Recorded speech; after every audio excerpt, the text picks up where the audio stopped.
আসসালামু আলাইকুম। দর্শক, বিএনপি এখন চূড়ান্ত ফাঁদে পড়েছে। এখন জামাত কিন্তু নির্বাচন চায়। জামাত চায় যে ফেব্রুয়ারি মাসে নির্বাচন হোক। এটা অনেকবারই জামাত বলেছে। এমনকি বিএনপি যখন ডক্টর ইউনূসের সঙ্গে তারেক রহমান যখন বৈঠক করে ফেব্রুয়ারি মাসে নির্বাচনের সিদ্ধান্ত নেয়, তারই আগেও কিন্তু বাংলাদেশ জামাত ইসলামের আমির ডক্টর শফিকুর রহমান বলেছিল যে আমরা রমজানের আগেই নির্বাচন চাই। কিন্তু বিএনপি নির্বাচন চায় না। দেখেন, রহস্যটা আপনাকে এখানে বুঝতে হবে। আপনি এই বিষয়টা বুঝতে আপনাকে বেশি পণ্ডিত হতে হবে না। বিএনপি যে নির্বাচন চায় না, এটাকে আপনাকে বুঝতে হলে আপনাকে বিশাল বড় পণ্ডিত হতে হবে না। জাস্ট একটা জিনিস আপনাকে বুঝতে হবে, বিএনপি যদি সত্যি নির্বাচন চায় তাহলে কিন্তু তারেক রহমান এতদিনে দেশে আসতো। এখন বলতে পারেন এই যে তারেক রহমানকে নিয়ে -4 -2 এই আলোচনাগুলো হচ্ছে, তাহলে তারেক রহমানের কি ফিরতে কোনো বাধা আছে? না, আসলে কোনো বাধা নাই। আপনি আইনগত দিক দিয়ে দেখেন, সরকারের দিক দিয়ে দেখেন, কোনো বাধাই নেই তারেক রহমানের দেশে ফিরতে। কিন্তু তারেক রহমান দেশে আসতেছে না কেন? এর কারণ কিন্তু বিএনপি চায় যে নির্বাচনটা পিছিয়ে যাক। কেন? এর কারণ আছে কিন্তু। এখন দেখেন, এতদিন থেকে কিন্তু আমরা জেনে আসলাম যে ডিসেম্বরের প্রথম সপ্তাহে তফসিল ঘোষণা হবে। মানে এই যে ডিসেম্বর 1 তারিখ শুরু হয়েছে, এই 1 থেকে 7 তারিখের মধ্যে কিন্তু তফসিল ঘোষণা হওয়ার কথা। তারেক রহমানের আসার কথা কবে? নভেম্বরের একেবারে শেষের দিকে। মানে তারেক রহমান কিন্তু এতদিন দেশে আসার কথা ছিল তারেক রহমানের, কিন্তু তিনি আসতেছেন না। এবং এই যে নির্বাচনের যে তফসিলটা আছে, এই তফসিলটা কিন্তু ডিসেম্বরের দ্বিতীয় সপ্তাহে ঘোষণা করা হবে। তার মানে 7 থেকে 15 দিন এর মধ্যে কিন্তু তফসিল ঘোষণা হবে। তাহলে যে কথা রয়েছে যে ডিসেম্বরের 5 তারিখ অথবা 12 তারিখে নির্বাচন হবে, এইটা যে পিছিয়ে যাবে না এর কি গ্যারান্টি? যেহেতু তারেক রহমানের দেশে ফেরা পিছিয়ে গেছে, যেহেতু ডিসেম্বরের প্রথম সপ্তাহে নির্বাচনের তফসিল ঘোষণাও পিছিয়ে গেছে, সেহেতু জাতীয় নির্বাচনও কিন্তু পেছাতে পারে। আর এটা কিন্তু বিএনপি নিজেই চায়। কেন চায় জানেন? ওই যে শুরুতে যেটা বলেছে যে বিএনপি চূড়ান্ত ফাঁদে আসলে পা দিয়েছে। বিএনপি এখন যদি নির্বাচন হয়, বিএনপি কোনোভাবেই কিন্তু ক্ষমতায় যেতে পারবে না, সেই পরিস্থিতি এখন নেই। আপনি আপনার ফিল্ড দেখেন, মাঠের আপনার এলাকার সেই পরিস্থিতি দেখেই বোঝেন যে বিএনপি এখন যে নির্বাচন হবে, এখন যদি নির্বাচন হয় একটা সুষ্ঠু নির্বাচন, বিএনপি কি ক্ষমতায় যেতে পারবে? কখনোই পারবে না। এখন বিএনপি কিন্তু একটা কৌশল নিয়েছে। এই যে শেখ হাসিনার পুত্র সজীব ওয়াজেদ জয়, আপনারা হয়তো ওনার বক্তব্যটা শুনে থাকবেন।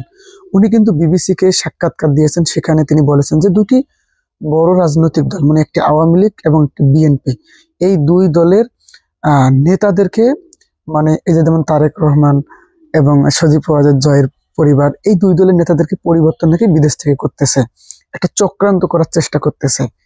এই বক্তব্যটার সঙ্গে তারেক রহমানের দেশে আসা না আসার একটা মিল আমি খুঁজে পাই। কেন জানেন? ধরেন এই মুহূর্তে নির্বাচন হলে কিন্তু বিএনপি ক্ষমতায় যেতে পারবে না, বেশিরভাগ সম্ভাবনা কিন্তু জামাতের আছে। আর সেখানে জামাত যদি এই মুহূর্তে ক্ষমতায় আসে, তাহলে কিন্তু বিএনপি তো এটা কখনোই চাইবে না, তাই না? আর বিএনপি যাতে দ্রুত নির্বাচন না হয়, এই জন্যই কিন্তু তারা জাতীয় নির্বাচন এবং গণভোট একই দিনে চেয়েছে। এখানে রহস্যটা বুঝতে হবে।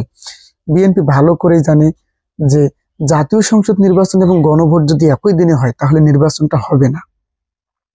হবে না বলতে ভোট কেন্দ্রে ভোটাররা আসলে উপস্থিতি সেরকম বাড়বে না, ভোট দিতে ডাবল সময় লাগবে। এই যে আমি যেটা, এই যে মক ভোটিং যে হলো, আমি সেখানে বিস্তারিত বর্ণনা করেছিলাম না যে মক ভোটিং এ 8টা থেকে 12টার মধ্যে ভোট পড়েছে মাত্র 510 জনের। তাহলে এভাবে তো ভোট সম্ভব না। মক ভোটিং এ একটা নাটকের ভোট হয়েছে, সেখানে মাত্র 5 ঘন্টায় 510 জন ভোট দিয়েছে। এভাবে কি আসলে জাতীয় নির্বাচন সম্ভব না। এজন্য বিএনপি কৌশলগত কারণে, কৌশল করেই কিন্তু তারা ওই যে ফাঁদে পড়েছে, কৌশল করেই তারা জাতীয় নির্বাচন এবং গণভোট একই দিনে নিয়েছে, যাতে নির্বাচনটা পিছিয়ে যায় এবং নির্বাচনটা যেন না হয়। এই চক্রান্তই কিন্তু বিএনপি করতেছে এবং বিএনপি এটা চূড়ান্ত ফাঁদে পড়ে গেছে। এখন নির্বাচন হলে, সুষ্ঠু হলে নিশ্চিত থাকেন আপনি জামাত ক্ষমতায় যাবে, কিন্তু নির্বাচন সুষ্ঠু হওয়া নিয়ে কিন্তু অনেক শঙ্কা রয়েছে। স্বয়ং এই যে নির্বাচন সংস্কার কমিশনের যিনি দায়িত্ব পালন করতেছেন বদিউল আলম মজুমদার, উনিও কিন্তু বারবারই বলেন যে নির্বাচন সুষ্ঠু হবে কি হবে না এটা নিয়ে কিন্তু সংশয় আছে। সুতরাং দেখা যাচ্ছে যে এখন নির্বাচন যদি বাংলাদেশে চায়, নির্বাচন হলে সব থেকে ক্ষমতায় যাওয়ার কাছাকাছি একটা পর্যায়ে চলে আসছে কিন্তু বাংলাদেশ জামাত ইসলামী। কিন্তু বিএনপি নির্বাচন চায় না। যার জ্বলন্ত উদাহরণ কিন্তু তারা একই দিনে জাতীয় সংসদ নির্বাচন এবং গণভোট চেয়েছে, এবং তারেক রহমানের দেশে ফেরা অনিশ্চিত এখনো অনিশ্চিত। দেখেন, আহ দেশনেত্রী বেগম খালেদা জিয়া খুবই গুরুতর অসুস্থ, কিন্তু এই মুহূর্তে কিন্তু তারেক রহমান কমপক্ষে দেশে আসতে পারত, কিন্তু না আছে। ওনার আহ জীবনের নিরাপত্তার হুমকি কি আছে? আওয়ামী লীগ থেকে কি আছে? আওয়ামী লীগ থেকে যদি তারেক রহমানের হুমকি থাকতো, তাহলে এতদিন আওয়ামী লীগ, এই যে হাসনাত সার্জিস, নাহিদ, সাদিক কায়েম, এদেরকে কিন্তু আওয়ামী লীগ মেরে ফেলতে পারতো, ভারতীয়রা এদেরকে কিন্তু মেরে ফেলতে পারতো। কিন্তু এখন ওই পজিশনে নেই আওয়ামী লীগ এবং ভারত। তাই আওয়ামী লীগ এবং ভারতের ভয়ে যে তারেক রহমান দেশে আসতেছে না, এটা সম্পূর্ণ মিথ্যা, এবং এটা ভাবার আসলে কোনো নিশ্চয়তা নেই।